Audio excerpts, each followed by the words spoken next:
Blakey and Tux, they're talking Cardiff City and some other stuff. Blakey and Tux, Dolly asked the questions on Blakey's Bootroom. Will always be blue. Good afternoon, welcome to Blakey's Bootroom here on Wales Online. Steve and Nathan in the studio as always to talk all things Bluebirds, and it's a new look studio, Blakey. There you are, sat behind you there. How old are you in that picture there? About 18, are you, something like that? Yeah, probably 18 with the dodgy barnet and a bracelet. You know. I'll be honest, you haven't changed a bit.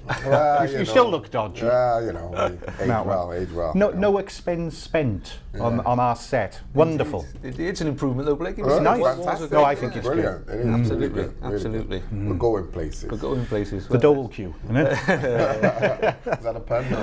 Or? No, I meant like the job centre. Oh, okay.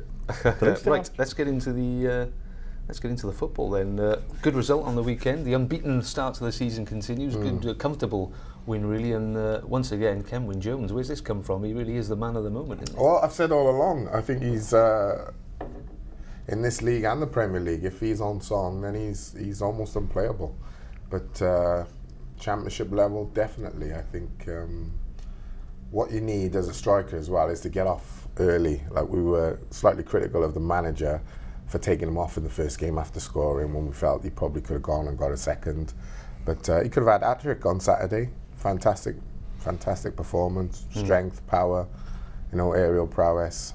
And for me, not a surprise at all. You know, he can get standard 20 goals easy in this league.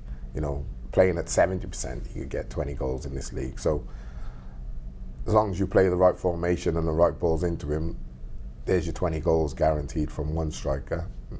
That's one problem put away and solved. So, you know, then you've got Lafondra, Makeda, Dali, you know, Kimbo.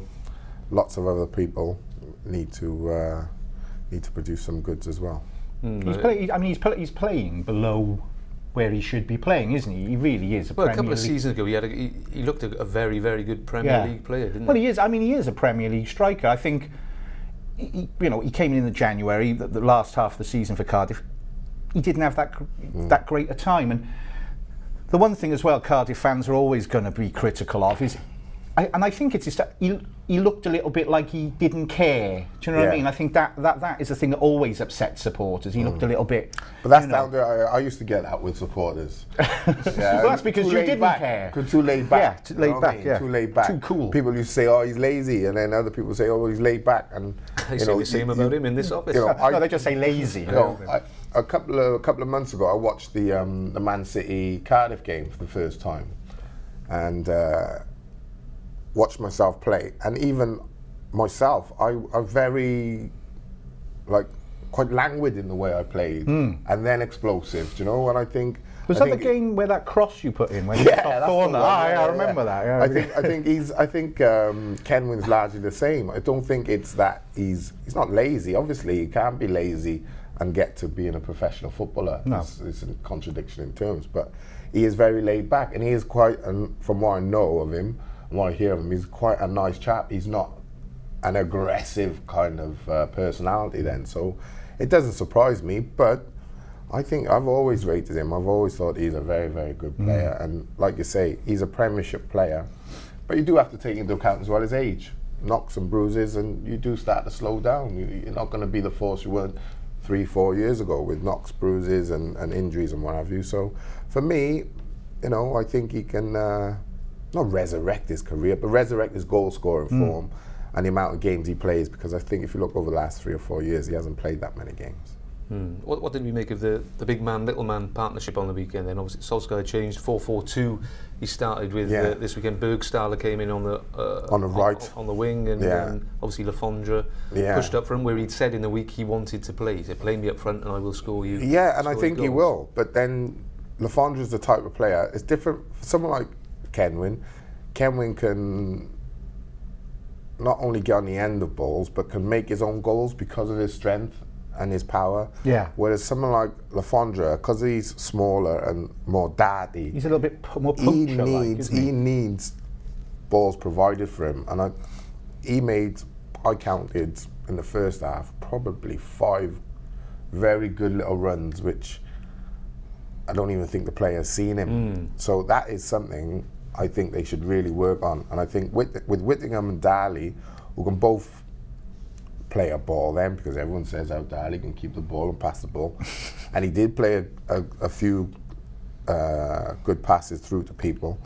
I think that they should specifically work on, ball up to Kenwyn, back into midfield, 1 third man run and 1 Lafondra run. And I think Lafondra, if you give him 10 chances, he'll score 7 goals.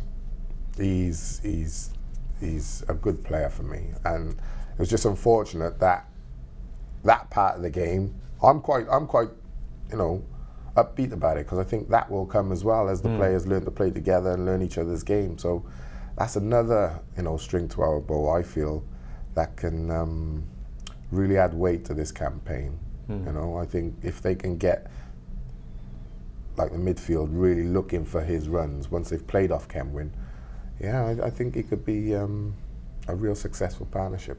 On the similar note, a question from Bob, really saying, boys, obviously with Jones's surprise run of great form, do you think Solskjaer can keep his many strikers happy? And what does it all mean for Guerra, who obviously we saw a bit of on the weekend? Makeda we haven't seen competitively yet, and they were the two really that ahead of the season you would have said they'll probably be the starting. I think we were sat saying Makeda slotting in, and Guerra had that great season in La Liga and vastly experienced. Well, can he keep them all quiet? He's going to have to, because that's what it's all about, isn't it? We knew from the start that they were going to have when we saw 4 strikers don't go into 2.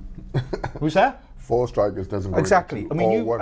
And we knew from the start of the summer window that they were going to have a lot of strikers. Even if whether they held on to Fraser Campbell or not, which they didn't in the end. So, I mean, Solskjaer.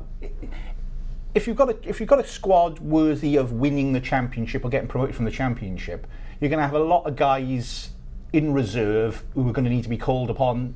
It's a long campaign. Injuries, suspensions, you need guys ready and primed. They have to be kept ready and waiting, and as much as that, they have to be kept mentally positive. No. I agree with Tux what he's saying, but you have a responsibility as a player as well. You're in a team which can quite easily, comfortably win the championship. Now, as a player, you're sat on the bench. You've got a choice. Do I sulk because my team is winning, or do I join the party and become part and parcel of this squad and fight my way to get that shirt? So when Ken wins form, because it will at some point dip, or Makeda, or Guerra, or Lafondra, when their form dips, there's another striker to come in. And what Kenwyn knows is that there are 2 other strikers outside of him. What Makeda will know, the same thing. So it's competition as well. I hate it when people say, oh, I should be playing, or I'm not playing, and have a sulk, and your team's winning, because you're not part and parcel of the team. Because first and foremost, you should be pleased that the team's winning, because it's your teammates. You shouldn't be envious of that, first and foremost. And as a player, well, if me and Kenwyn are battling for the same position, I've got to be on song. Right now, in training and what have you, my performances have got to be up there for the manager to think, okay, if Kenwyn dips, I'm going to put Nathan in. Yeah, so there's both sides. There's the responsibility of the manager to be able to keep those players happy and give them game time, i.e. 75, 80 minutes, right, go on, 10 minutes plus injury time, 15 minutes, try and bag yourself a goal, keep your confidence up and feel part of the team. But then the other side of the player himself, you know, has got to be responsible for, you know, be ready basically. Not, you know, players who sulk and want to, you know, I got no time for them kind of players. I'm like, you know, got to fight your way in. There's only 11 men and there's a squad of, what, 25, 30? 40, 50 probably these days. There's a lot of people there, put it that way. I mean, if anyone can keep them happy, though, you'd imagine maybe Solskjaer's the man. He seems that very approachable, decent sort of guy, and obviously the role he played as a player. Yeah, he's the ultimate in super subs during his time. Yeah, I mean, I'm interested. I mean, because obviously you've been in the dressing room, Nath. What does a manager? How does a manager deal with that then? You know, a guy's if there's little grumbling, which because it's human nature, isn't it? It depends what type of manager you're dealing with. Some managers will. Totally, I won't name names, but managers I play for will totally disregard anything that's beyond the subs bench.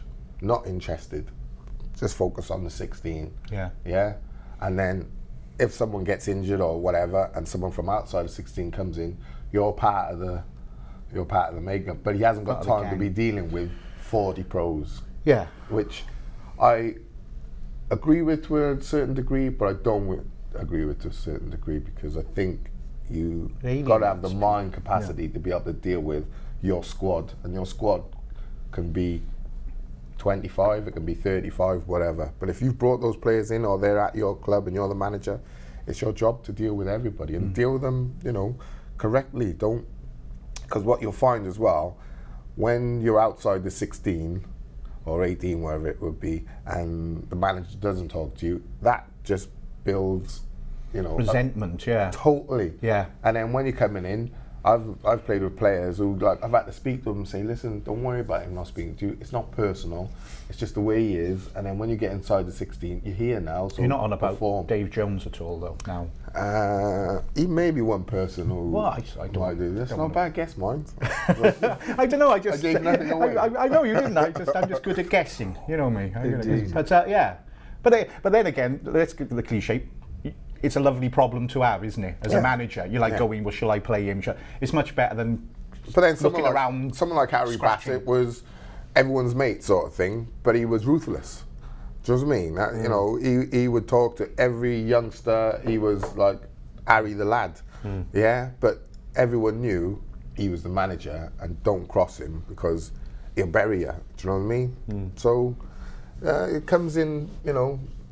I imagine Solskjaer's more pally than that. I would imagine. Yeah, but don't take kindness for weakness. That's what I would say. You know what I mean? Because you do have to be ruthless to be a manager. You've got to be prepared to look in a man's eyes and say, "You're out."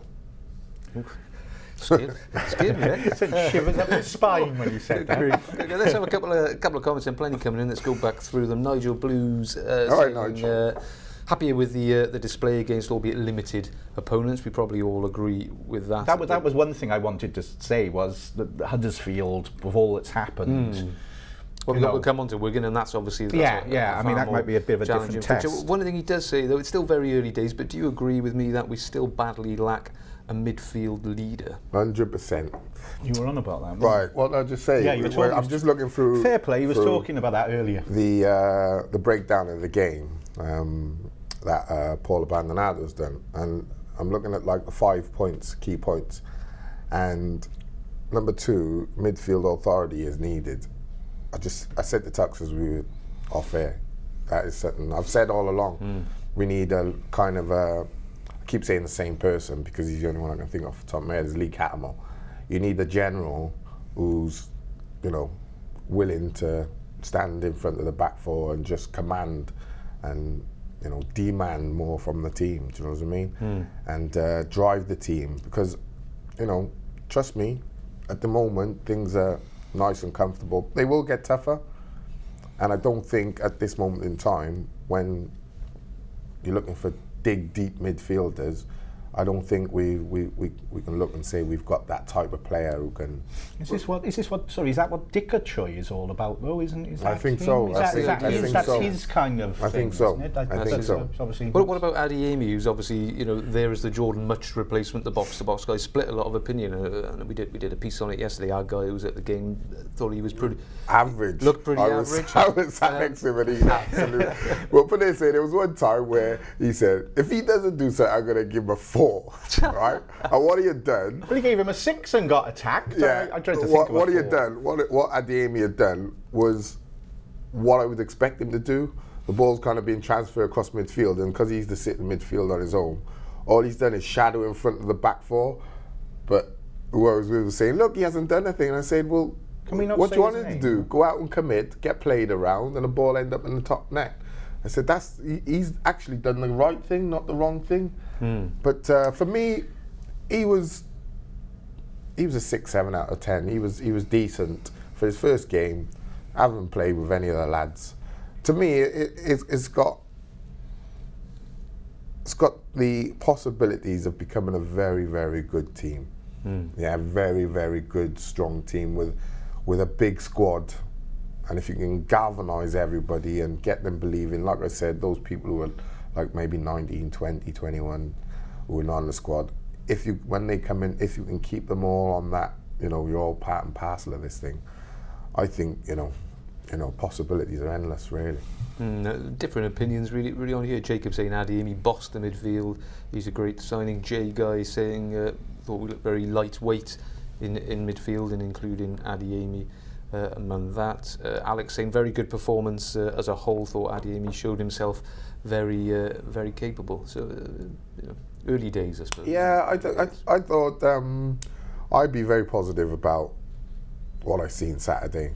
You say, I mean, we're talking a young guy, straight in. First game, trying to settle. And that he's getting some reviews like that, saying, bossed me, is great. It's perfect. Here's what the fans need to understand as well.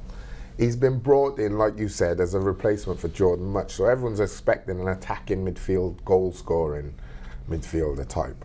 And I don't think, looking at his record at Birmingham last year, he wasn't a goal-scoring.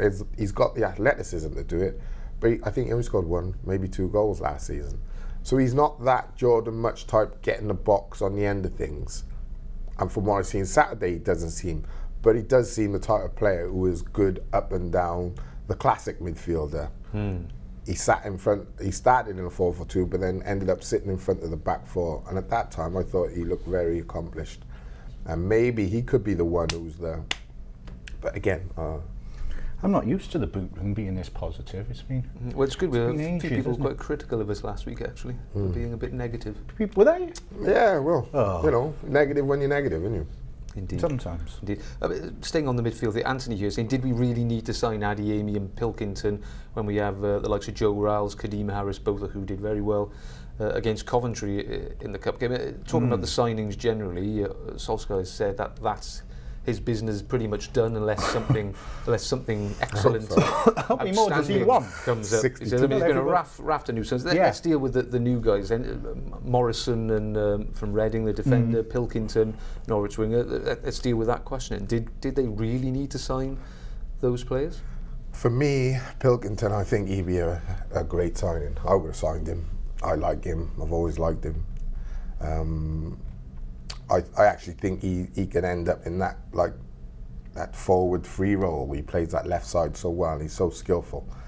But yeah, looking at the squad now, I would say, if I had Pilkington, Kenwyn Jones, and Lafondra, or your mate, Nuninho. Don't forget Nuninho. Makeda and Pilkington, or the possibilities now to play a 4-4-2 or 4-3-3 or a 3-5-2, whatever. It's endless. But they just got to work on those systems that they want to employ. I think definitely Pilkington. Well, not so sure about Morrison. Morrison. And I'm not saying I'm not so sure as a signing. I haven't seen him play enough, to be honest with you. I think Pilkington was one of those ones that came up, which maybe early on they hadn't thought about, but I think just as Blakey says, the chance to get him, I think, particularly for, was it just over $1 million, was almost too good. I mean, it's great business. So it was almost too much to turn down, I think, for Solskjaer. It was like, he had a fallout, didn't he, there with the manager. I think he's a great player. I think he is a great player. I really do like him. And I mean, the centre half thing is strange in that we've had Connolly and Hudson now for whatever reasons, and they've done really well. They have. They played themselves into the shirt, you could say. That's the question now, with obviously Wigan coming up. Calla is back. Morrison, who's on the bench, can't change it. Is very much in the mix. Do you think he will? I don't think you can. Also, I did suggest about maybe having to rest all the legs, which maybe suggests maybe he might. Well, that's but that's what you have then. Yeah, but then what you have is then what you're saying is, see, players ain't stupid. So what you say is rest all the legs. Is okay, you rest me, but then I want to be back in Saturday. So what happens if the other centre half plays tomorrow and he has a man of the match performance? You set yourself up for a problem. You've almost got to say, if you've got the rule is you've got the shirt, you keep it until you're not playing so well. And I think if Ollie wants to avoid giving himself problems, which will then lead to other problems, which will then lead to squad problems, I think that's what he says. Look, I've bought you. I've got this player, plus Turner, who's injured. Connolly and Hudson, they've been rock solid. 3 games out of 3, rock solid. Conceded, 2 goals? Yeah? Yep. 2 goals. You can't then divert away from that philosophy because you feel under pressure because you've signed someone. Listen, if you sign, you have to wait your turn. Well, exactly. You can make a much stronger case. I mean, imagining yourself as a manager going to Morrison and saying, look, you've just arrived on the bench, settle yourself in. That's much easier than going up to someone like Hudson and going, well, you had a great game, mate, but we're pulling you out for Wigan now. You know, we're bringing... And I just don't think... I've seen it kill players. I've seen it kill players. I think it would be an example of, you know, we've been talking about the Tinker Man and Solskjaer and changing things. It would be a sign tomorrow that he's not kind of got over that if he was to tear up a defence or rip up a defence that has done so well in its opening 2 games. You know, and let's face it, Hudson, I mean, crikey, all right, he's had his fair share of injuries. He's not over the hill, is he? It's not like we're going to put him out to pasture. He's he's probably one of the fittest guys in the squad, I expect you'd find. You know, even with the young guys, the way he takes care of himself. So I don't think that resting old legs is an issue. And he's skipper, yeah. You know what I mean? You can't. I don't think it's not tinker around. As soon as for the sake of it. When I said earlier, you know, if you're outside the 18 and you come into the squad and you want to feel part of it, and some managers make you feel part of it, some managers expect you to feel part of it. You know, you drop your club captain. You can say all you like. I've had that before, where the manager's trying to justify why he's taken someone out of the limelight, and the players were saying, "Listen, if that ever happens, don't do that to me. Just leave me in there, please, because you've actually ruined the player by pulling him out." But then, what happens if you lose that game? People, the first thing they're going to say, you leave yourself wide open to, why did you change it? Imagine Morrison, clanger, and it's 1-0 to Wigan. Yeah. All the post-match analysis. Why did they take Hudson? They were fine. They were fine. Plus, making problems where there doesn't need to be problems. Right, which then extend, like I said earlier. So, at the end of the day, you know, that player who's going to be dropped, he's not stupid. He's going to know it's not because I'm old. I don't need to rest my legs. I'll decide when I need the rest. If I come to you and go, Gaffer, my legs are shot to pieces. You know, lactic acid build-up. I need a break. You're taking yourself out of the limelight, so you've got to understand that someone comes in and does really well, chances are you're going to lose your place. So there's that which stops you as a player from going to the manager and saying, take me out for a game, you know, especially when you know there's competition behind you.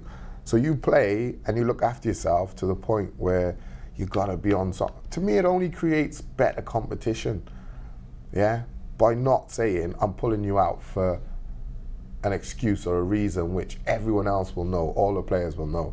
It's only because he signed him, he's trying to get him in there. Okay, a few comments then, different points on that subject really. Steve just saying, I don't want to see Calla anywhere near the back 4. I don't rate him, he makes absolutely massive mistakes.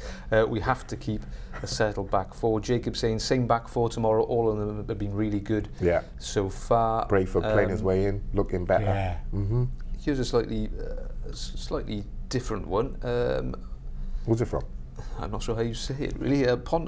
Pontil W Blue, I think it is, something like that. There's probably some Welsh pronunciation to that, but there we go.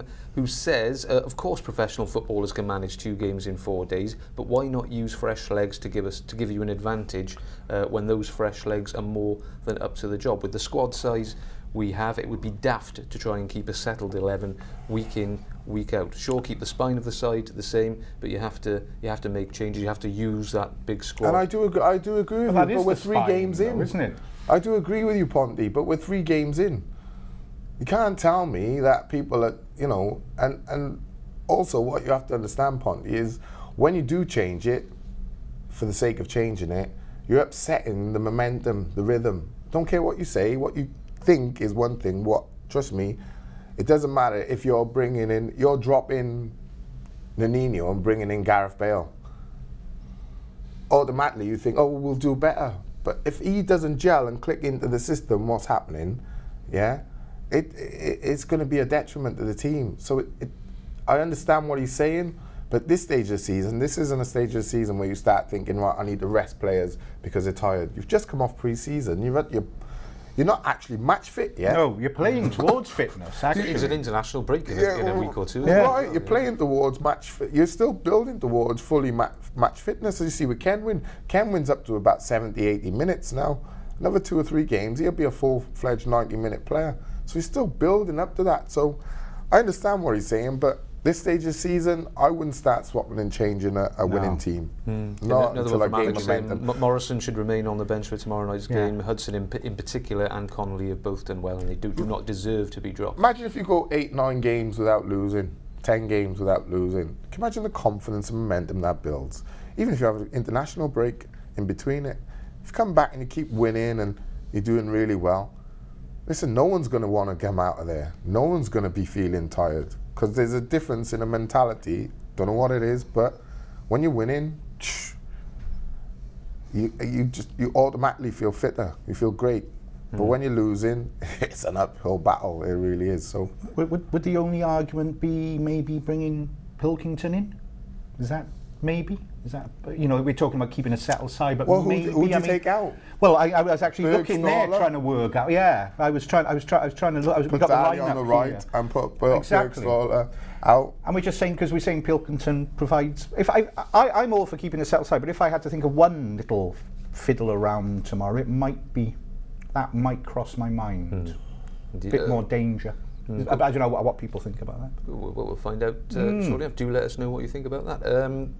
A lot of people talking about the fullback position, but lots of people really impressed with John Brayford in particular, who obviously the returning John Brayford, the missing man for so many months, years. He's supposed to become a legend now. He's going from obscurity to legend. Jay Reese just saying Brayford was on fire. The amount of times he picked the ball up off Marshall and just drove at his winger was fantastic. He made the majority of things happen for Cardiff, even from that right back position. What do we think about Brayford, and what do we actually think about the lack of cover suddenly there seems to be in terms of fullbacks? If Brayford were to get injured, Kevin Theophile-Catherine is joining Saint-Etienne. Obviously McNaughton has gone out on loan. Do you want to pick that up? Beyond that, what are we looking at? Matt Connolly is the only right back? I think you've got Fabio, you could push him across. You've got the young Declan who could come in at left back. You've got Connolly who can go across. You've got that's fine? Turner who can go into the centre half position. Yeah, well, once you get into the season and you're starting to play games, you can afford to bring in 1 or 2 and change 1 or 2 legs, like what's his name was saying earlier. You know, you can, but you do it for a reason. And right now, the tiredness can't be a reason. So. Yes, you might say we're short on right back, but I think we've got enough defensive players to cover it. I'm not sure I'd be too unhappy with Connolly. No, and you're not going to get because he's proven before that he at this level. I mean, we've got a massive squad already. You know, to have 2 players for every position in this league, you've got to consider yourself at a very fortunate club, really. So. You know, you've got enough defenders who can cover that. Quickly, then, what about the Brayford question? How impressed with him have you been? Very. There's another one here from Matthew. Actually, what's Blakey's view on Fabio's start of the season? So give us a quick rundown on. I think they both. I think Brayford.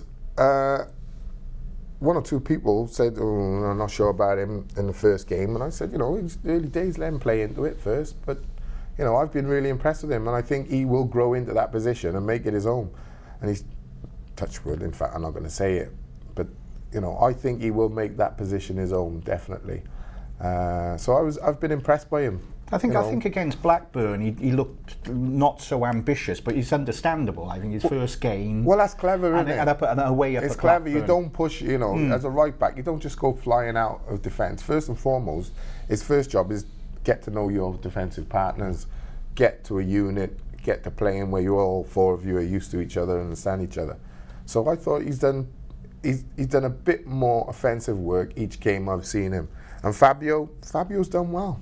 Fabio's done well. You know, you can't argue with it. He's been on a learning curve, Fabio, I think, in his new thing. I think what might have happened as well, what can happen is you can tend to think, I'm coming from Man United, you know, I'm going to be one of the better players there. So, you know, all of a sudden you settle down into things and you realise, you know, reputation doesn't count for nothing. I actually still have to play to a certain level. The most gratifying thing about Fabio is maybe that's part of it. You say he seems to be getting better and better all the time as time goes on, and that's always a good thing.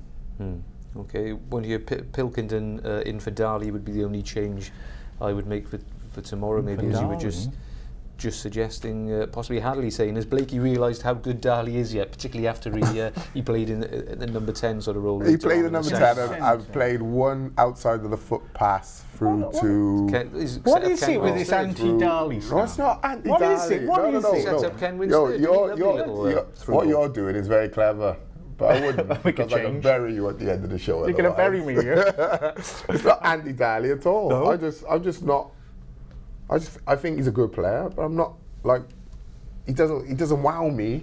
And I'm like, I think like do you agree that Nuninho, if you said to me, okay, who would you take, Nuninho or Darley? I would take Nuninho because I think he would give me more than Darley does. More. If you said to me, who do you want to take, Darley or Kimbo? I would take Darley because I think as much as I think Kimbo's got it, he doesn't give me enough. Yeah. But do you think Darley's better in the middle than out wide? I haven't come to that conclusion yet. Oh, I've seen him in two. I think most would agree with that. It seems a bit wasted. It's for me. He hasn't got the pace or the drive for a while. And he doesn't want to go there. He just doesn't want to go there. Every time you see him, it's constantly. Well, that's what I'm saying. If he wants, he does pass the ball inside all the time. He never goes outside his defender because he's not quick enough to go outside his defender. He always goes inside. And because people say, oh, he never gives the ball away. Okay, with Kenwyne Jones, that's what I'm saying. I said earlier, he can afford, if he's at number 10 role, he can play into Kenwyne, and then you've got people like Lafondra and that making little runs in behind him. You know, if Darley becomes an assist god, then someone, because that's what I would expect from him. I would expect like many assists this season and your fair share between 7 and 12 goals. If he ends up with 7 and 12 goals, between 7 and 12 goals and say 15, 20 assists, you know, that to me is taking his game to the next level. But I'm not going to sit here and say he's something that he's not yet. No way. So it's not being critical of him. I think he's a very good player. I just don't think this moment in time he's a world beater then.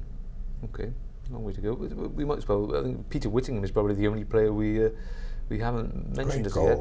Great goal, obviously. Showed, but somebody who was at the game said to me, "Fantastic goal." Apart from that, he did absolutely nothing. Yet again, was the way it was termed. What do you make of that school of thought? Does it really matter if he doesn't offer much and he can still produce? Oh no, it matters because he's in central midfield, and when you come up against better teams, you can't afford to be having 2 men in midfield or 3 men in midfield and missing 1 or 2. You know what I mean? You just simply can't afford that. So the other suggestion, around Whittingham, if you were being critical, just to throw this point of view at you, the season before last, he waned off, didn't he? If you remember, there was calls for him to be replaced, etc. Last season, didn't have a very good season, was obviously dropped, came back in towards the end of the last 5 games or so, didn't do anything particularly great, and hasn't started this season in spectacular style. He had a poor game at Blackburn, for example. Albeit he scored that goal. So, we're not talking about a bad run of form, you could argue, of a couple of weeks, a couple of months. You're talking over a sustained period of time. He's not been the player he was a few years ago. I just think you have him in there, I think, for the magic, for the goals, for the assists, for the set pieces. I just think he brings more than, you know, he brings enough for me to keep him in the side. I just think, you know, he's an experienced hand. He's been there, done it. So for me, I think he's an important factor, and I would keep him in there. I mean, what's the suggestions for taking him out? Well, if you take him out and Pilkington goes in there now, listen, Pilkington's going to, you know, that sets Whittingham a problem, because Pilkington can play higher and more of a midfielder. So, and he's got a great left foot as well. If you think Newman's come back, Digger-Choi to come back, you know what I mean? So, yeah, trust me, you know, Whittingham, lots of options. For me, you know, set pieces, and, you know, he scored a great goal Saturday, but without those things, you know, no, you can't guarantee Wits a place in there. I said it was his free kick against Blackburn that the goal came from. He scored the goal on the weekend, and they are the moments that matter. He will make a difference on set pieces. Difference was last season, even his set pieces went out the door. His confidence was shot, but he's more confident this season. And to me, I wouldn't say he was bad awful apart from like the goal and crosses, but I would say I've said it many a times, we do need more, what I would consider proper central midfielders in there. Well, I mean, there's barely a championship side out there that Whittingham wouldn't walk into. Everybody would have Whittingham in there, just about. Not sure about that. So. Not sure about that. I think so. I'd say maybe half, but I wouldn't say all. No. I mean, most of them would have. You'd have Whittingham in there. What he brings. Okay. Let's move off the pitch for a second, because this is an interesting issue. Let's move to the stands, the shiny new red stand, which you can certainly see it because nobody sat there on the weekend. What do we make? I'll give you a couple of comments maybe to introduce it. Obviously, the capacity is now 33,300, I think, something like that. It was a crowd of literally just over a smidge over 20,000. First home game of the season. We'll talk about whether that's disappointing or good. I don't know. Alex saying good performance as a whole from the team. Blah blah blah. Atmosphere very poor. He says ticket prices, pricing out the everyday fan, and obviously the whole red-blue issue doesn't help. He says I've never known such a flat crowd. Another one here on the atmosphere issue. The Canton stand gave it a really good go for 10 minutes. 10 minutes. Too promising. But generally saying it was quite poor. Another guy saying he was sat in the Jacob saying he was sat in the family stand, and when we were singing, nobody was joining in. What did you make of the atmosphere, Blakey, in terms of the noise the fans generated, and how difficult is it when, if we're going to take this crowd they had for the first game as what maybe around the average for the season, 20,000, you're looking at the best part of nearly 15,000 empty seats week in, week out. It's difficult. That was always going to be the case. And that was going to be the case. You're in the championship, so you're not going to get the same amount of fans through the door. You're not going to get the same travelling fans. And whilst I do think, what Mr. Tan's done to the stadium, I think it's magnificent, but it does detract from your own team because the atmosphere is so poor. And add to that, you got fans shouting Bluebirds, looking at that red stand, the red seats. To me, it's almost like poking a dog with a stick. Well, I mean, it's a constant symbol reminder of everything. It would be a more kind of disrespectful thing in a way than saying, "Here's the red seats, but look, we put the eye as a nod to our wonderful tradition." Yeah. Oh, come on! Yeah, which one is the biggest nod to our tradition should be putting the kids back to on me, the first show where people think I was being negative, or people thought we were being negative. It's those things that if the results on the pitch don't keep going, they will become massive. It's big enough for you to see, and as big as it is, it's that big a problem if results don't go right on the pitch. I'm like, it's like the owner, he's put so much money in, so much backing in, both managers, team, stadium. I want to sit here and just say, you know, he's a fantastic owner, fantastic man. What he's done for the club is unbelievable, because it is. But I'm like, you're just one step away from being an absolute god of an owner. Just swallow that pride, let that go, and not only takes away the problem for the fans. It's never too late. It not only takes away the problem for the fans, but it takes the heat off your manager. Because I'm telling you, if results start going wonkety, all those things will come out. It will. It'll just overspill. It'll just be so. It'll be worse than last year, because you're expected to win in this league. Yeah, and if you're not winning, fans could accept losing against your Tottenhams and what have you last year, but they won't accept losing to Brighton and what have you. Do you know what I mean? No, they just won't accept it. I mean, they expect, with the squad we got, and rightly so, to be in the top 6. It's a pity we didn't have this size of stadium in the Premier League, wasn't it? It is, that was when the time to sort of have it. What do you make of that figure? One comment here: glad to see the plastics from last season haven't returned this season.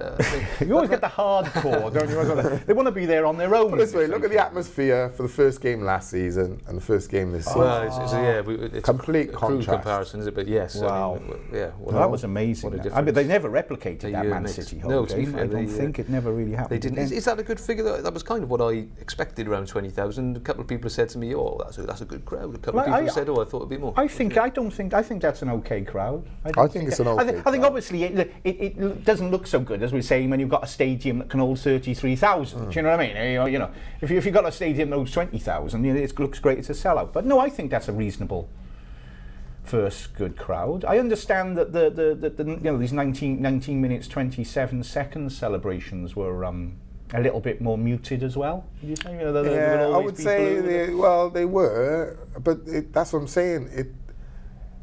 It's weary, isn't it? Fans are weary of it. You know, no matter what, you're not going to change the fans to red. No. Yeah? And they've almost like said, okay, we'll support the team, but we're not fully in support of what's going on. We don't like what's going on what's happening at the club.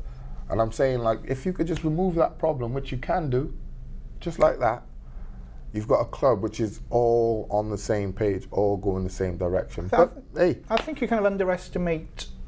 Sometimes we all underestimate sometimes the amount of people out there who don't care about the colours. No. You know, I know there's a very I'm not even calling them a minority. Last season though, didn't it? There was that feeling in the beginning when, like, yourself was in red. But I was never in red. Towards the end of the season, you did see, you know, I would say it became like maybe a 70, 75, 80% majority who were okay.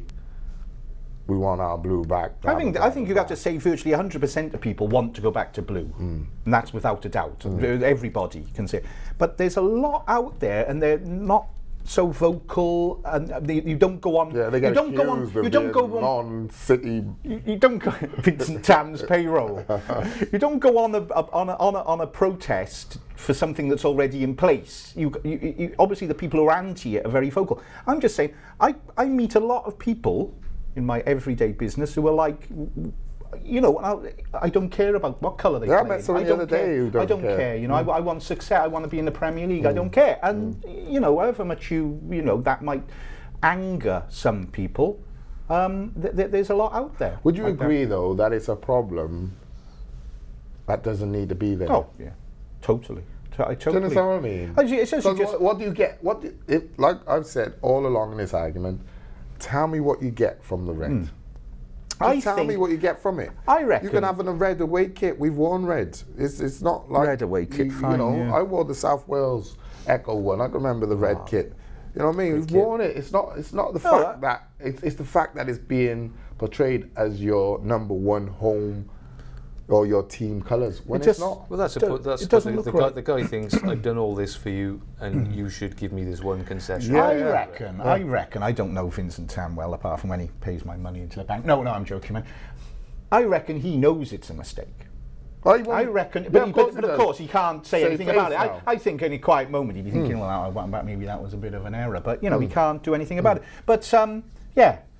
With the red seats, you know, the option is still there. Blue home kit, red away kit, Mr. Tan. And the problem is I think we reflect the fans very much in that half the time, on the broom, in the boot room, we spend too long ploughing over this old stuff. ground. Everything leads to this, which is, as we've said before, a crying shame. Blame the host. I don't know who to blame. I blame you. Bullet Tooth Tony. Well, all right, we'll move on from that then.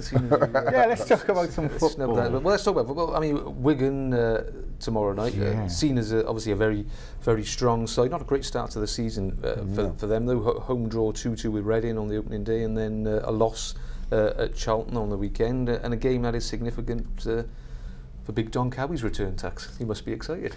Can't wait. The Don. Don't diss the Don.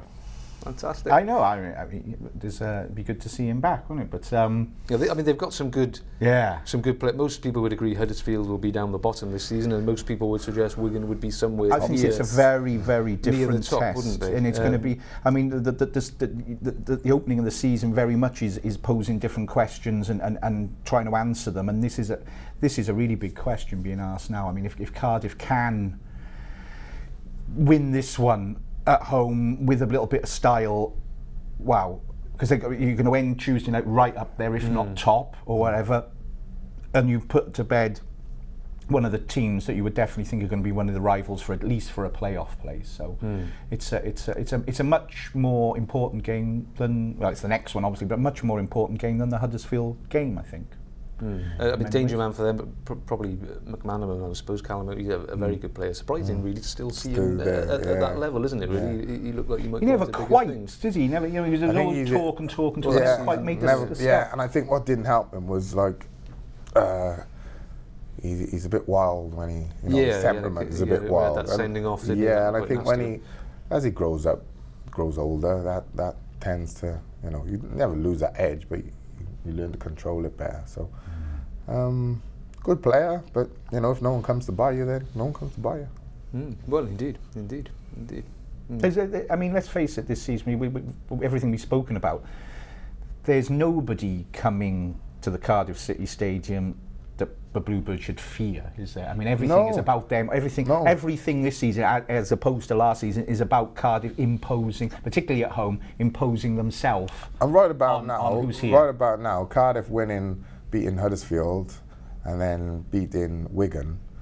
People say what they want; they have their own opinion. But for me, all it does is it gives your team far more confidence. Yeah, because you beat Huddersfield, who you're expected to beat. Wigan, who people are going, okay, 50-50. You beat them, doesn't matter what people say, it's what it does for your team and amongst the lads in the dressing room and the management and the togetherness. These are all the things that help knit and bond teams together, is convincingly beaten, or a last minute 2-1, you win and, it erupts sort of thing. These are the sort of games that galvanise, the next, say, 10, 12 games in your season, how you're going to perform. You say a late goal or whatever, I know it's sooner or later, I think people are going to want a bit of style from Cardiff. I don't want to go over the top, but it would be nice, with the players at their disposal, maybe a bit of swagger start coming, which will come with confidence. It won't come in the first half of the season.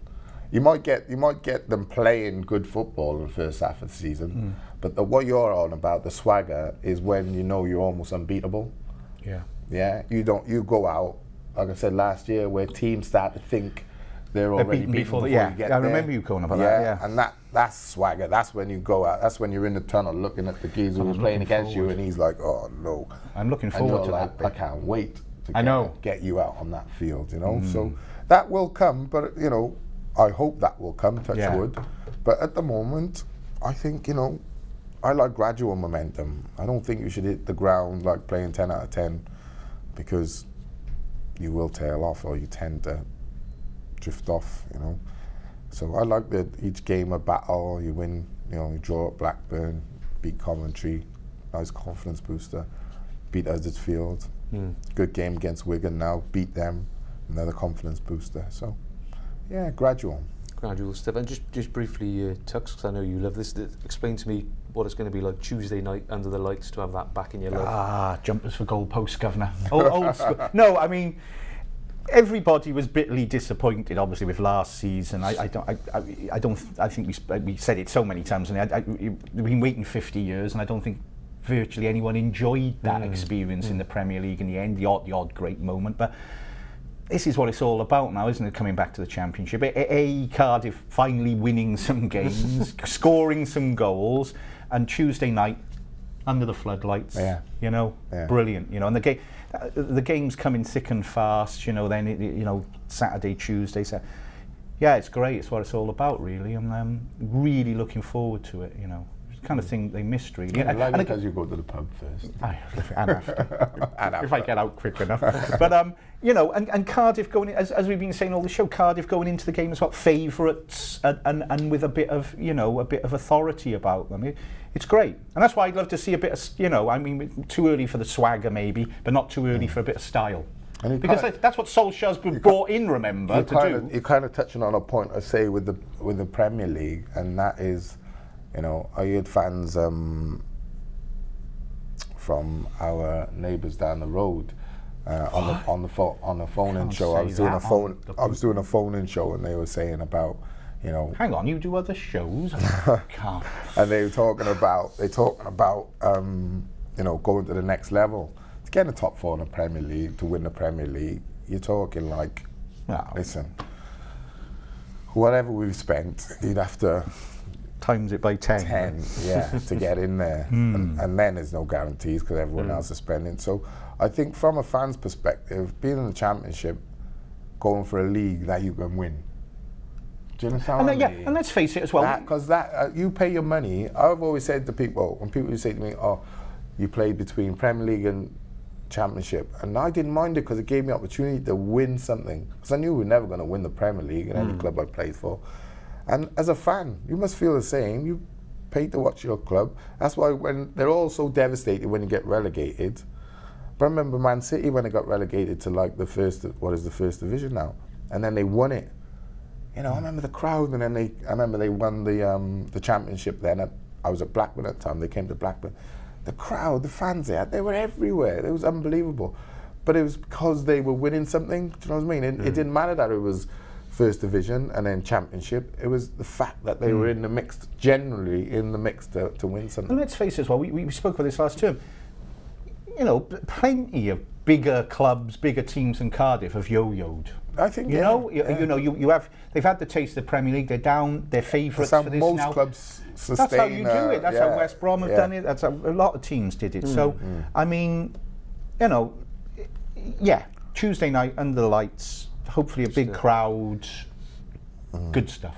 Great. And of course, before we actually meet again, there's another game, and maybe a club that really is what you were just describing, Wolves.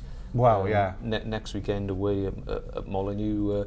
They've had a mixed start, obviously beat Norwich on the opening day of the season. They lost to Rotherham on Saturday, although I think I didn't see the game. From what I read, they were very unlucky to lose. They had about 8 great chances. They were that's who's that guy? They got some great Sacco up front. That guy's a great player. They're a team who've gone up and down more than most, aren't they? But they're a team, another team who you would expect to be towards there's often one of the league. Is that Norwich did it? Who else? You know, came up from the Championship, take that momentum and get yourself up into the Premier League. There's a couple have done it, and I would imagine that Wolves, with a setup, I mean, I don't think we're talking to a former Wolves guy here, but they're a club. They're a proper club. We'll know a lot more about Cardiff come next week, won't we? After these next two matches, next week's Bootroom will be calling for Solskjaer to get fired after 2 days. We're not reactionary or anything, but I really think it's time for him to go. Oh, it's a good test. It's a good week. It's a good test. It's a good test. It's exciting. It is. All right. Well, let's have some predictions. I did call the commentary one, didn't I? Did I get a point for that? I can't remember. 2-1? No, you didn't. I did 2-1. I'll write these ones down. Did you? I called 2-1 and 1-0. Well, that's what you're going for. No, I called 2-1. Oh, right, okay, sorry. 1-0 Huddersfield. Watch your back. Suddenly you're the king of the predictions all of a sudden. Right, you didn't have one right last season, did you? Get your betting slips out. Blakey's giving his predictions. Start with Wigan then. 2-1 to the Bluebirds. Okay, Blakey. I'm going to go the same score as Huddersfield. I'm going to go 3-1. 3-1, okay. And Wolves?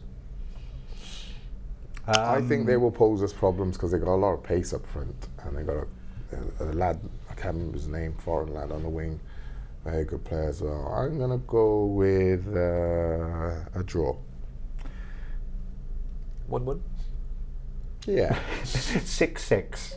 Yeah. Just for a That was laugh. a Dagenham result the other day. Oh, See that was amazing. Yeah, Yeah, they lost on penalties. That was spewing. amazing. I was going to say 2-2, funnily enough, before Blakey. So I'll say 2-2 there, and another. You know what they say, a point away. Another year of no a point Cardiff away. defeats being Promotion predicted, come May, by the way. isn't it? They so are. But they don't say it wow, like a West Country, as they say in the West Country for no apparent Yeah, I was reason. going to say. I don't know. But exciting times. Indeed. All right, chaps, I think we've ticked off most of the Cardiff stuff. But finish, Blake, because we were chatting about this before. It's a big issue, a sensitive issue, I suppose. Not Cardiff City related, but Wales related. Ched Evans, obviously been in the news a lot the last week or so, due for release October time. I think lots of debate about him resurrecting his career. Plenty of people don't want him to be allowed to do that. Plenty of people do want him back at Sheffield United. I think Chris Coleman and the FAW will have talks about the issue in the coming months. Where do you stand on that then? I think you can only stand in one position really, and that's found guilty, gone to prison, served your sentence, come out. Anyone else, if you're in the press or wherever, do you come out? And then if you work for the press and you got found guilty, do you end up being a fisherman? You know what I mean? It's his job. I think he'd probably struggle to get a job, to be honest. Well, it's his, you know, but you can't blame him if a club is willing to give him that opportunity. It's all he knows. So for me, I don't think there's much outside of that really. You know, you can't. You found guilty. You've done a crime. You've been found guilty. Even though he pleads his innocence. Done a crime, found guilty, served his sentence, come outside. If there's no club willing to give you an opportunity, then you don't go back into football. There will be though, won't there? But there will be, yeah. You know, we've seen it in the past where people have, hurt people in car crashes, people have died in car crashes. And I'm not saying the two are the same, but they're both criminal men. Yeah, and for me, I don't think there's a lot you. Where'd you draw the line though? What if a player had murdered somebody but came out? What if they had? Well, I think they have, haven't they? Not murdered as in gone up. And, well, what if they had? And murdered someone. But what I'm saying is, once you've been sentenced, found guilty, and you're banged the rights, you're banged up.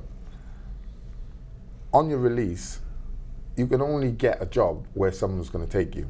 I couldn't make you give me a job, could I?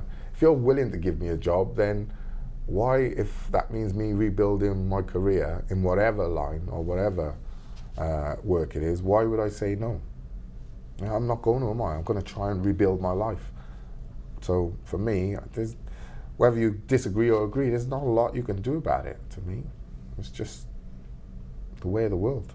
I think the one question from many is, should he play for Wales, isn't it? Well, that's the one important thing to us, as well. I suppose, above his day job as a club. Yeah, but should he have the honour? I mean, I've got no answer to that, but should he have the honour of again? wearing No, the red shirt? Should. Well, what do you think about that? Should Chrissy Coleman be objective or subjective? You can't really bring his opinion into it because he's been dealt with. He's been found guilty. He's been imprisoned. And he's done his time. My thing is whether, listen, I've got kids, got a daughter, raised by a woman, by a mother, so, this is not sitting on one side or sitting on the other. This is me just simply going through the law as it stands. What can you do? Well, do you think that Coleman then should take into account public opinion? And whether he brings him on, doesn't bring him in. Do you think he should bring into public opinion? Is public opinion? I mean, I know there's a petition and a lot of people very vocal for various reasons. I'm not 100% sure that the public opinion is against him. Is totally against him playing. I don't know. I mean, I think a lot of people would would have. I think a lot of people would argue, particularly in terms of the Wales thing, which isn't an employment thing, it's your nation, it's an honour, it's the national team, that may be a moral stand should be taken. The good argument that was put forward, I read on the weekend, what if Ched Evans or a player in a similar position, say hypothetically, was a paedophile and came out? Your answers would be different then, would they, or would they not? No, because I think if someone, that's something that's ongoing, isn't it? You know, that's someone that clearly has a mental problem which is ongoing. You know what I mean? You're not a paedophile once, then. Do you know what I mean? And this is, you know, you can't get into the bones of it because I wasn't there, I wasn't in the room, I wasn't in the court, so to get into the bones of it is very, very difficult. You know what I mean? Found guilty, the lad still claims he's innocent. Whatever.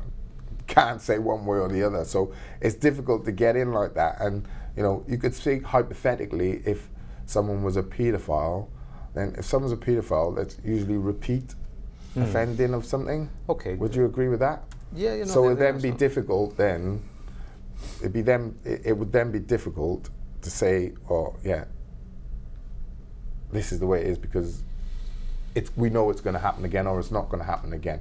I think, you know, you're then going into, by speaking hypothetically and moving it on to something like paedophilia, they're not in the same league, are they? You know, you are asking then, you know, they're two totally different things, if you like, do you know what I mean? Can't use the one as a way of trying to describe or have an explanation for the other. I just think, listen, not for 1 minute would I sit here and say, like, oh, you know, it doesn't matter if, listen, it's only, as a man, you don't want to be accused of those three things, do you? The one you mentioned, the one he's been found guilty of, a murder, as a man, for me, those are three things you don't want to be found guilty of. So, but to clarify, in your opinion, in terms of Wales, there is no moral or any other reason why Ched Evans. Of course, there's a moral. There is a moral. But I don't know. But I'm not a manager. No, I was asking your opinion. Yeah, mate, I can't give you an opinion because I'm not the manager, and he's in a position with someone who will take that into account. So, to me, whether Chrissy Coleman should or not, because then I think if you say once, yeah, then you have to with all. That's always the argument. I think that's the point. I personally would think that he should not play for Wales. Simply because, and I'm not singling him out almost, but as Blakey touched on there, I think anyone who's maybe has served prison time for these kind of crimes, I agree with Blakey in a way. Pick up, you know, it's like if you were a plumber, maybe you'd want to have the chance to be a plumber again. If you're a footballer, maybe you should be given the chance to be a footballer again, if that is your career and that's your trade. When it comes to Wales, I think it's different in that that's an honour. You know, that's representing your nation. I'm not sure somebody who did something as heinous as Ched Evans did should be handed that honour. Personally, I think Chris Coleman and the FAW maybe should in this instance take a moral stand. Listen, and that's it. It can only be looked at from a moral perspective. Yeah. There's absolutely no reason why he shouldn't play for Wales again, apart from the fact of somebody actually saying no, sorry, the door is closed for you because of what you've done in the past. I'm afraid. To me, and it's so like individual on each situation. It's difficult to get into and just look at it black and white. It's almost impossible. Do you know what I mean? There's no way that we would ever sit here and say, "Oh well, you know, it's neither here nor there." Blah blah blah blah. It's serious as it comes. You know what I mean? And you know, no, I'm not comfortable. If I was comfortable with it, I'm not a Sheffield United fan or anything. So. Maybe I mean, there's probably people within supporters of Sheffield United who feel maybe the same way as I do about Wales, saying no. But as we said, he will find a club. That's football, and you can argue either way whether that's a good thing or a bad thing. But so would you say then is if he does play professional football, does professional football need to have a look at itself morally? Potentially, yeah. Potentially, yeah. Yeah. We'll leave it very interesting. But we've got some breaking news actually. So you may That's a serious debate, though. That is a serious debate. That is a really serious It is, debate. yeah. Maybe for more intelligent geezers than us. No, not debate. that. It's just that you have to be in it, don't you? Really, or you have to be next to it. If it was your son or it was your daughter, it's like coming from the outside. You never agree with the crime. You're never gonna okay that. You're never gonna be morally, on the side of the man. There's no way. Do you know what I mean? But after that, all the rest, when it gets into jobs and work and this and that, it's almost like you gotta just say that's down to because he cannot get employed unless someone employs him. So whoever's employing him, that's a question for them. I would put it this way as well: if Sheffield United were to say sorry, no, I wouldn't want him coming to Cardiff. That's all I can say about it. But that's purely my personal opinion. But I'm sure other people might feel differently. Indeed. Okay, the breaking news I was talking about, maybe it's not that major news particularly, but you may remember this incident. Breaking news, Crystal Palace have just been fined by the Premier League for their part in the Cardiff Spygate scandal. Remember that one? Oh, goodness me. Oh, Mr. So it did happen. Yeah, indeed. Apparently. Indeed. Allegedly. What do we have to say? Oh, limited on the details, but have a little chat about that for 1 minute. Maybe we can get Tony Pulis in because he's unemployed at the moment, and he can tell us everything that went on. Yeah, he's good. Perhaps we should sack Chris Coleman and bring Tony Pulis in as Wales manager. Well, that's another debate, right? What? It's like a bomb. Yeah, where's that come from? I don't know. I'm sure there's people out there who might agree with that. I don't know. I think anyone looking at what Pulis did would suggest that if Cardiff had brought Pulis in, sacked Mackay earlier and brought Pulis in, we might be discussing Saturday's trip to Chelsea. Don't you think? It's a very good chance. I know it's all if buts and maybes and hypothetical, but I just think it's a very good chance. We might have been doing that. And what he did at Palace, amazing. And the club... Palace fined 25 grand, apparently. And the club, the owner here, gives managers money. So, I think that's been a stumbling block for him at Crystal Palace, is the signing. I mean, people were saying, would Pulis work for Tan? And you just sort of think, well, if you paid him enough money, he worked for anybody. He probably would. But then, he is, being an elder statesman of the game, he is someone who's not going to be dictated to. So that is, in there lies the problem for me.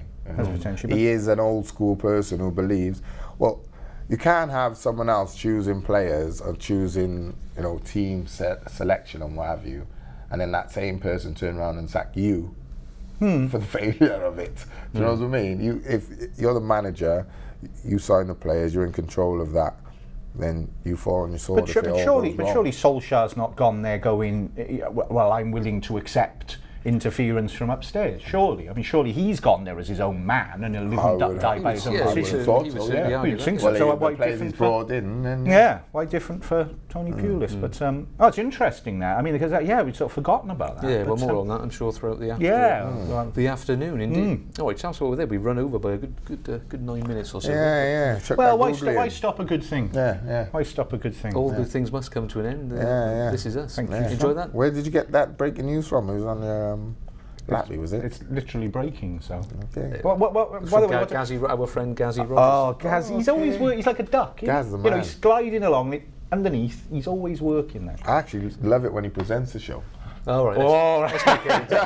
Don't go there. Don't go there. Dolly's going to get angry.